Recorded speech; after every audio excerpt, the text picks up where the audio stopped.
Okay, तो अभी हम लोग पढ़ेंगे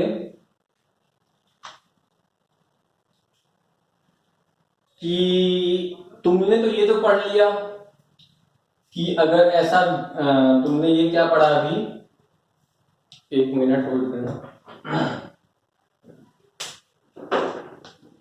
कि अगर ये मेरा बी है, ये मेरा अगर बी है और ये मेरा कहीं पे अगर वी है, तो मैं इसको थोड़ा अलग रंग से दिखाना चाहता हूं इस बार।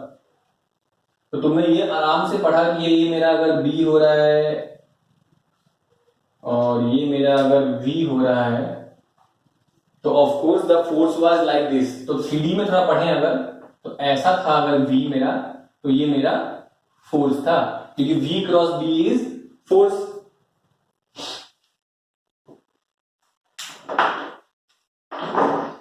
तो मैं फोर्स को थोड़ा अलग रंग से दिखाना चाहूंगा। तो दिस इज माई फोर्स, लेकिन ये परफेक्ट था, ये परफेक्ट था, तो इससे उसके वजह से क्या हुआ, that force resulted into a nice circular motion on that plane itself, on the bottom most plane itself. ये फोर्स ही रिजल्ट था कि मान लो ये फोर्स ऐसा था, तो ये फोर्स ही रिजल्ट था गोल गोल घुमाने का। लेकिन what if that v is not at perfectly 90 degree and it is a little bit slide, थोड़ा एंगल पे है, तब क्या होगा अगर ऐसा हुआ तो देखते हैं क्या होगा। मतलब मैं क्या कहना चाह रहा हूं कि b यहां है, इस बार v क्या करेगी, थोड़ी सी होना चाहिए था ऐसा, लेकिन है नहीं ऐसा, 90 डिग्री पे नहीं है, थोड़ी सी ऐसे चली गई है। It is making some kind of angle theta with what, देखते हैं क्या मैं बोलना चाह रहा हूं मैं यहाँ पे। It is making some kind of angle theta with the B. तब क्या होगा, क्या फर्क पड़ता है वो हम देखेंगे, ठीक है। तो ऐसे केस में सपोज मैं यहाँ पे बी थोड़ा दूर इधर लिखना चाह रहा हूं, तो ऐसे केस में क्या होता है, वी रिजॉल्व वी। तो वी का रिजॉल्विंग क्या बनेगा कि देयर इज वन, कोई ब्लू पेन काम ही नहीं कर रहा है भाई, एक मिनट, एक मिनट। हाँ,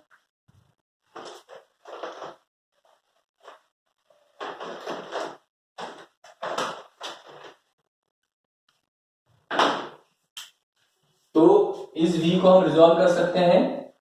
मुझे मालूम है दो पार्ट होता है, जो chikoo angle is cos theta and v sine theta is the दूर वाला थिंग। तो रिजॉल्विंग में क्या मालूम चला कि इसी जगह पे जहां v है, ये v साइन थीटा हो गई इधर, और इधर क्या हो गया, एक v cos थीटा।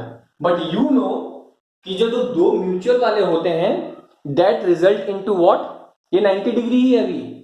तुम ये वाला पार्ट अभी मैंने बनाया नहीं है, यहां वाला पार्ट। तो तुमको मालूम है कि पिछले बार ही देखा तुमने कि जब एग्जैक्ट परफेक्ट v यहां था एंड b यहां था, then in that case the both was responsible for a perfect force kind of thing, है ना। फोर्स यहां पे नीचे लग रहा था, तो यहां पे इस बार v, this v sin theta would be responsible for actual force, जो कि फॉर्मूला ही कहता है, फॉर्मूला यही कहता है कि B q v sine theta में बी क्यू वी है, लेकिन क्यू वी क्रॉस बी है, जिसके वजह से अपना एक v साइन थीटा आता है। तो इट इज दिस, तो वही मैं समझा रहा था, वो क्रॉस प्रोडक्ट का मतलब क्या है कि it is that perpendicular component which is responsible for its circular motion, ठीक है।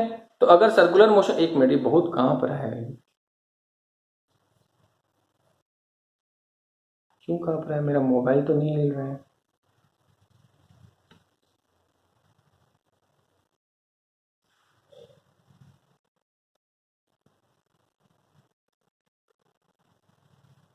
ओके, तो अगर, तो अब बहुत सिंपल सी बात हो गई। तो ये इसका काम क्या है, गोल गोल घुमाना। तो इसने क्या किया, गोल गोल घुमाना चालू किया। तो देखो यहां पे था, बी ऊपर थी, बी को मैं ऐसे दिखाता हूं, और क्या किया उसने, इलेक्ट्रॉन को ऐसा गोल गोल घुमाना चालू किया। बी मेरा यहां है, याद रखो, it is v sine theta is like this. तो जो फोर्स लग रहा है यहां पे, ऐसा जब भी होता है, तो we know there is a, if this is v sin theta and this is b, तो इसके वजह से गोल गोल घूम रहा है। तो जितनी दौरान वो घूमेगा उतनी दौरान अब क्या होगा, थोड़ा ध्यान से देखो, मैं ऐसे आ रहा हूं, मैं गोल गोल घूम रहा हूं, घूम रहा हूं, घूम रहा हूं, घूम रहा हूं, घूम रहा हूं, क्यों? क्योंकि तब सिर्फ v sin थीटा थे, लेकिन इस बार तुमने एक और टर्म को पैदा कर दिया है, टेढ़ा करके, v को टेढ़ा करके क्या कर दिया है तुमने, v cos थीटा पैदा किया है। सो अगर v sin थीटा तुम्हें हॉराइजॉन्टल देगा, हॉराइजॉन्टल मोशन देगा, जो कि एक प्लेन पे एक सर्कल बना रहा होगा, उसी दौरान v cos थीटा उसको एक वर्टिकल मोशन देने लगेगा। v cos थीटा क्या करेगा, उसी दौरान उसको v cos थीटा उसको वर्टिकल मोशन देगा। मतलब जितनी दौरान में वो गोल गोल तो आएगा, वो गोल गोल तो आएगा, बट इस बार ऐसे नहीं आएगा, इस बार वो आस्ते आस्ते ऊपर उठेगा, ऐसे उठते जाएगा, बिकॉज दिस वर्टिकल मोशन जो ये ऊपर जा रहा है इज गिवन बाय हूम, ये जो वर्टिकल मोशन है हमारा यहां पे, ये ऊपर जाने लगा, क्यों? क्योंकि there was a v cos theta. तो ये तो यहां पे बात हो गया कि ऊपर v cos थीटा ले जा रहा है, तो यहां पे ये जो डिस्टेंस बिटवीन टू सक्सेसिव, ये जो डिस्टेंस बिटवीन टू सक्सेसिव चीज होता है ये फिक्स रहता है, ठीक है, और इसी को बोला जाता है पिच। और तुमको यही पढ़ने के लिए मैं ये पढ़ा रहा था ये टॉपिक, कि जब ऐसा वाला सिनेरियो हो जाए तो इस पिच का फॉर्मूला क्या होता है, ये कितनी डिस्टेंस होती है, मतलब ये जब भी एक चक्कर मार रहा है तो अपने ओरिजिनल पॉइंट से जब दोबारा ऊपर जा रहा है ना, आस्ते आस्ते तो ऊपर जा रहा है, तो उन दो पॉइंट पे जब एग्जैक्टली कोइंसाइड कर रहा है तो उनके बीच का डिस्टेंस क्या है। तो सिंपल सी बात है, हमको टाइम पीरियड का फॉर्मूला मालूम था, हमने ऑलरेडी सीखा था कि time period was what, 2 pi m upon B q. थोड़ा देर पहले हमने सीखा था 2 pi m upon B q मेरा टाइम पीरियड था। मतलब ये तो बात क्लियर है कि जो नीचे वाला इरेस्पेक्टिव ऑफ वॉट एवर में be the velocity, what ever में बी द रेडियस, गोल गोल घूमने में जो समय लगता है वो 2 pi m upon B Q है। तो अगर वो यहां से चालू किया है, तो अगर उसे नीचे घूमना होता तो वो इतना समय में ही घूम के वापस आता। मतलब जब यहां से यहां पहुंचा है, थोड़ी यहां से स्टार्ट किया है, जा रहा है और थोड़ा सा ऊपर आया इस बार वो, ठीक है, मैं सरफेस से नहीं समझा पा रहा हूं तुम्हें। अगर मैं इसको अगर एक ब्लैक सरफेस मानूं तो ये क्वाइट ऊपर है, मतलब ये अलग ही लेवल पे, यहां से चालू होती है, थोड़ा सा ऐसे आता है और ऐसे उठते उठते यहां पे आया। समझ में आ रहा है कि स्पाइरल पाथ लेने लगता है एक तरह का।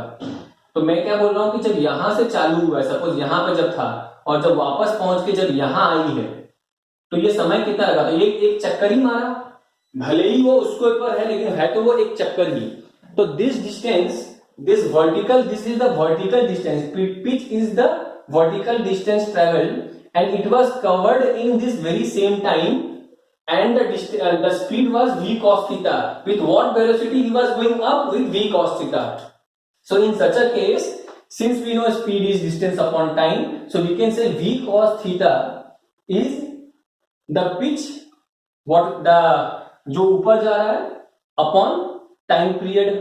सो यहां पे क्या हो जाएगा, v cos theta into 2 pi m upon B q, यहां पे पिच का फॉर्मूला हो जाएगा।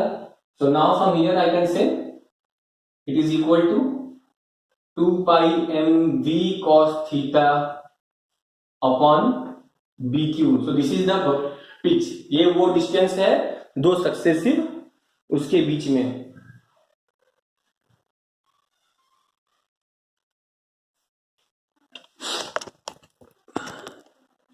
तो यही बात हो रही थी यहां पे कि ये पिच को अगर मैं यहां रख दूं, इसको उठा के ले आऊं, तो ये फॉर्मूला हो गया पिच का, द वर्टिकल डिस्टेंस जो ऊपर जाता है। तो ये यहां पे ये हमारा टॉपिक खत्म होता है। अब दूसरा टॉपिक क्या है, आ रहे हैं दूसरे टॉपिक पे हम लोग अभी।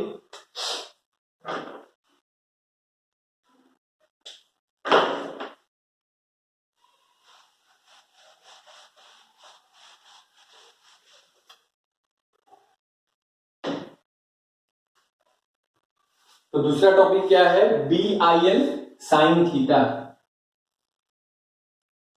मान लो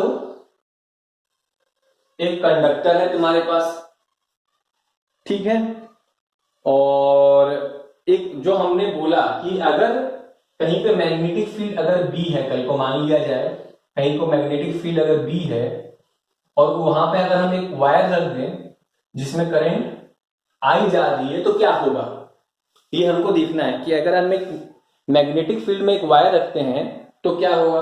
तो ऑफकोर्स की बात है, तुम लोग एक बात रखो, ये आई मैग्नेटिक फील्ड पैदा करता है और दो मैग्नेटिक फोर्स जब आते हैं साथ में, अगर नॉर्थ नॉर्थ, ये कहीं ना कहीं कुछ मैग्नेटिक फील्ड पैदा करेगा, तो जब नॉर्थ नॉर्थ आएगा तब रिपल्शन होगा, अगर वो साउथ पोल पैदा किया तब भी अट्रैक्शन होगा, लेकिन कुछ भी हो जाए इसको झटका लगने वाला है। तो basically it is gonna get some kind of force. तो इसको थोड़ा डीप में समझेंगे क्या होता है। तो एक इलेक्ट्रॉन यहां है जो तुमने पढ़ा है कि अंदर जब हम बैटरी लगा देते हैं पहले रैंडमली मूव कर रहा होता है, और जब हम इसको लगा देते हैं किसी चार्ज में, जैसे हम अगर बैटरी में लगा देंगे तो पहले तो नेट एवरेज वेलोसिटी 0 होता है, लेकिन एक बार किसी इसको बैटरी में लगा दिया जाए तो it goes with a constant velocity that is called drift velocity, और वो वीडी होता है। V d is the drift velocity, ठीक है। अब हमने दूसरी बात क्या पढ़ा है कि ड्रिफ्ट वेलोसिटी अगर ये है तो ये बताओ क्या कि इसका सपोज हम लोग लेंथ L मान लेते हैं और एरिया ये वाला A मान लेते हैं, and let N be number of electrons per unit volume, ठीक है। तो इलेक्ट्रॉन जा रही है वहां से हमारे, और हमने सपोज यहां पे इसी समय, तो मैं जो वायर ऐसा बना रहा था कि एक वायर में करंट ऐसे जा रहा है, तो मैंने मैग्नेटिक फील्ड ऐसा दिखाया था, बी ऐसा दिखाया था। अब तुम लोग 2 मिनट याद रखो कि अगर ई ऐसे जा रही है तो current is always opposite the moment and charge starts to flow, even current starts to flow where current is nothing but flow of electron but in opposite direction to electron, so I बनने लगा। तो मेरा कहीं ना कहीं इस wire में इसी पतलू वायर का मैंने जाड़ा वर्जन दिखाया है, तो मुझे मालूम है कि कहीं ना कहीं I आया, इसमें क्या आया, करंट I आया।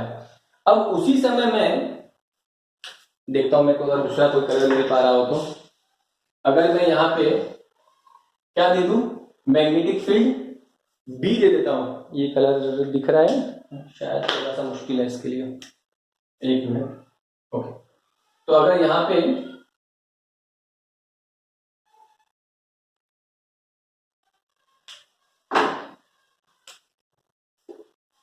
अगर मैंने बी मारा है, सपोज मेरा मैग्नेटिक फील्ड बी है, तो सारी बात भूल जाओ, करंट का पहले मत सोचो, तुम पहले सीखो तुम क्या पढ़े हो।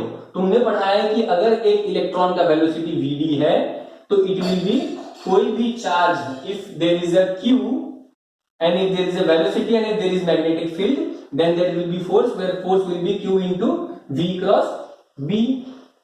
इत्तेफाक से वो चार्ज मेरे लिए यहाँ पे -e है जो मेरा इलेक्ट्रॉन है, और वो वेलोसिटी मेरा कुछ नहीं बट ड्रिफ्ट वेलोसिटी है, और मैंने तो b रखा ही हुआ है। ये v कोई स्पेशल वेलोसिटी है, ये जो नॉर्मल वेलोसिटी की बात कर रहा हूं, नॉर्मल वेलोसिटी नहीं है, स्पेशल है, ड्रिफ्ट वेलोसिटी वाली वेलोसिटी है, क्योंकि ये कंडक्टर में मूव कर रहा है।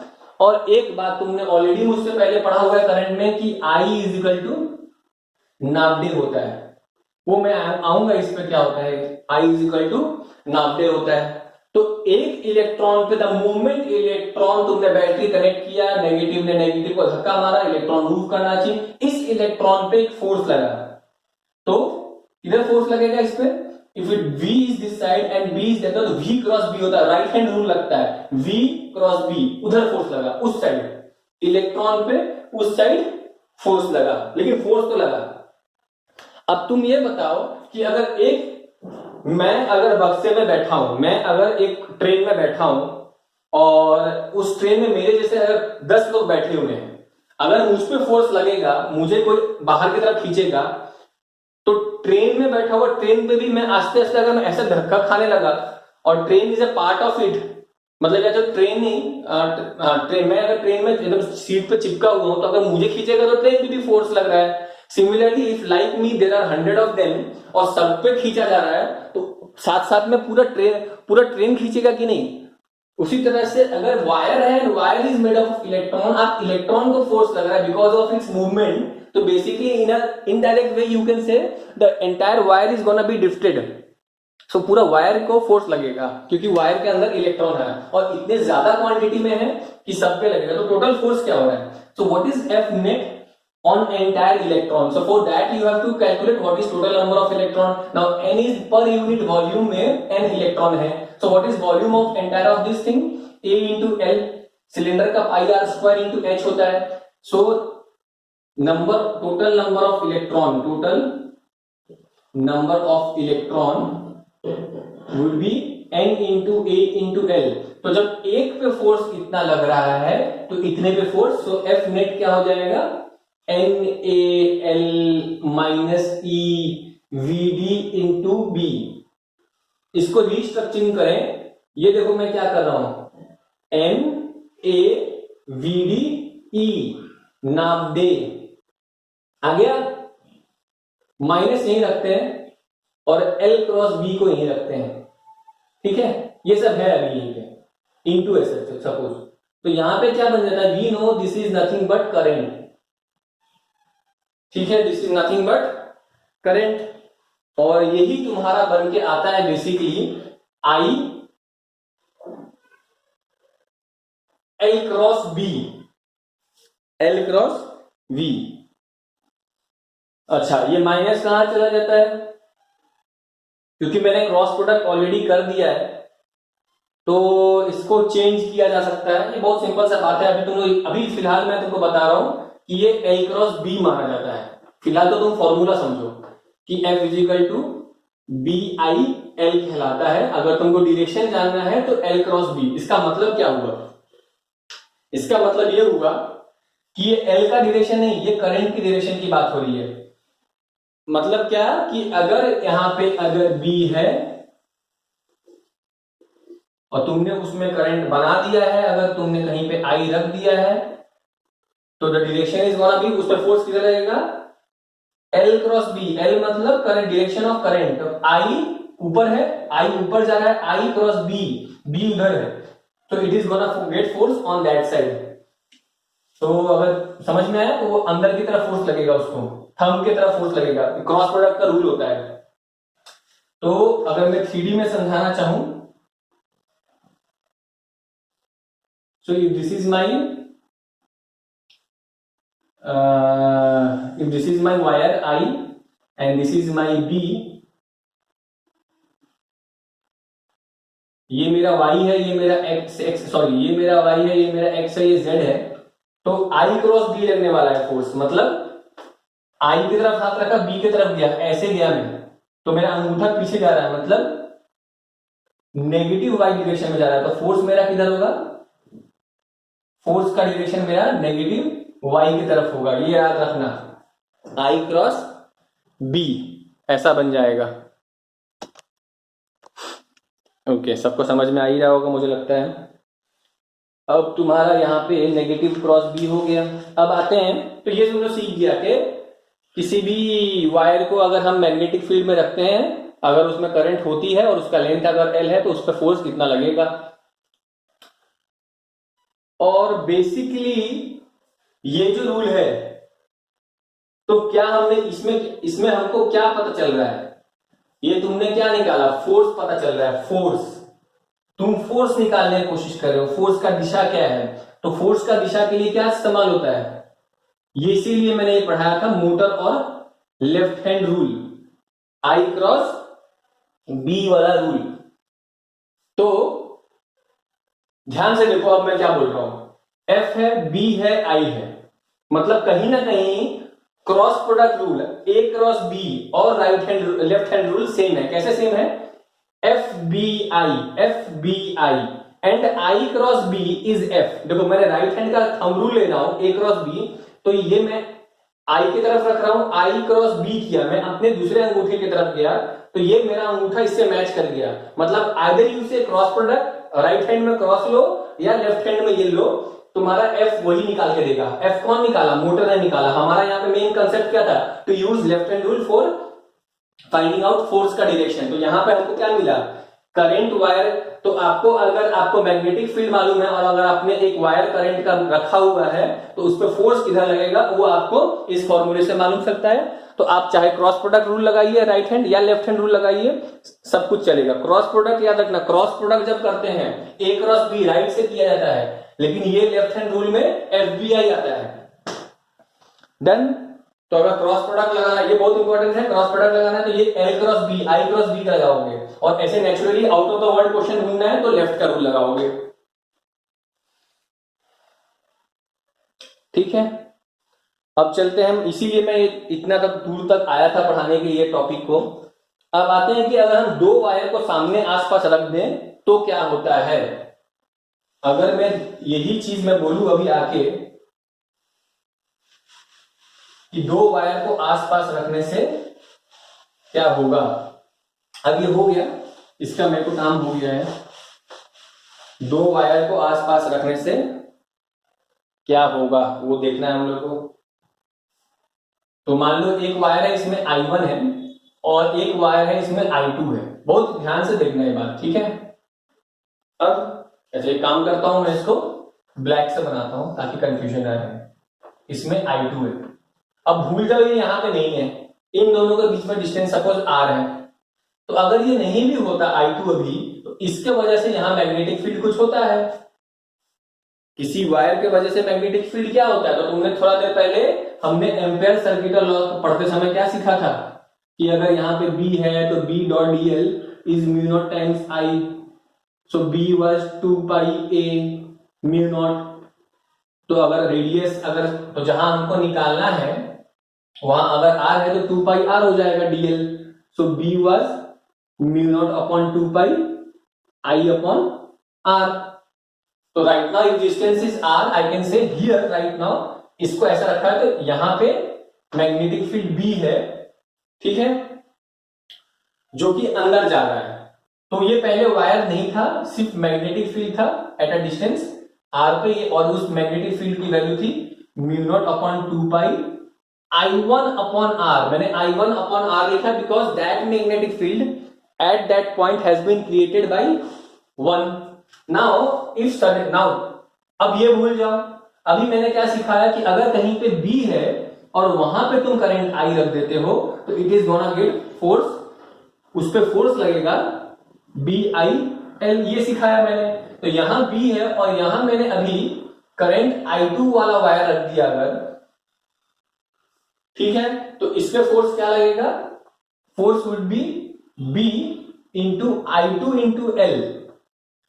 तो और लेंथ इसका ना कि इसका, तो ये तुम्हारा इसका I2 क्या हो गया? लेंथ ऑफ L2, ये वायर पे फोर्स लगता है ना जिस पे फोर्स लगने वाला है। तो अगर ये L2 है तो यहाँ L2, what is B again? तो B is mu naught upon 2 pi I1 upon R, और यहाँ पे I2 आ जाएगा, यहाँ पे L2 आ जाएगा। तो ऐसा कुछ दिखता है कि अगर हम दो वायर को आसपास रखें तो उस पे force mu naught I1 I2 upon 2 पाई R इंटू L2 लगता है। अगर दोनों एक, नॉर्मली जो तुम्हारा न्यूमेरिकल होता है तो दोनों में नॉर्मली सेम होता है तो L2 लिखने की जरूरत नहीं है, but this is force between two wire current carrying current. Direction जब निकालना होगा उस समय तुम न्यूमेरिकल के हिसाब से, जैसे अगर मुझे ये जानना है कि इस पे फोर्स किधर लग रहा है, तो देखो अब देखो बहुत सिंपल बात है, मुझे मालूम है कि F इजिकल टू क्या होता है, इस पे फोर्स कैसे कहां निकल रहा है वो देखना है। तो अगर करंट इसमें ऐसा है, सेम डायरेक्शन है, तो फोर्स का फॉर्मूला क्या है? I L cross B। अगर वेक्टर वाइज देखा जाए, अगर मुझे फोर्स का डायरेक्शन निकालना है तो इट इज करंट डायरेक्शन पहले एंड देन मैग्नेटिक फील्ड का डायरेक्शन है। तो दिस इज माय करंट, ठीक है, देखते जाओ, I and this is my magnetic field entering inside it. So मैं यहां पे दिखा रहा हूं I क्रॉस B, तो it is coming like this. So if you view like this it will come like this, so it is gonna get a force in this direction. I is going like this or not? यहाँ पे I का direction ऐसा है, सो I cross B, अंदर में magnetic field जा रहा है, यहाँ पे मैंने क्रॉस बनाया है because of that, so I cross B, this is gonna be the force. Same इस पे भी अप्लाई होगा। So similar direction will get attracted and somewhere अगर ऑपोजिट डायरेक्शन करंट है, अगर दो वायर सामने, so it will get repelled. ये भी एक नया बात सीखा कि इसीलिए जब हम कुछ सर्किट बनाते हैं अंदर में, जैसे कॉम्प्लिकेटेड मोबाइल्स के सर्किट होते हैं, तो ये सब बहुत मायने रखता है ये सब बात कि आप अंदर में ओपन वायर छोड़ दो अगर कहाँ आसपास, और तुम सोचो कि ये वायर इसको टच नहीं करेगा, and suddenly you pass current दो आसपास आ जाए, किसी इलेक्ट्रॉनिक इंस्ट्रूमेंट देख के टच शॉर्ट सर्किट हो जाएगा और वो उड़ सकता है। इसीलिए हमें ये सब बात बहुत ध्यान रखना पड़ता है कि दो वायर अगर सेम करंट है या ऑपोजिट डायरेक्शन में रखना है, अगर पास कर भी रहे हो तो ऑपोजिट रखो ताकि ये दोनों कभी सामने सामने ना आए, रिपेल करते रहे। ये सब रूल होता है यहाँ पे, ठीक है। ये भी हो गया अपना यहाँ पे। इसके बाद क्या टॉपिक है,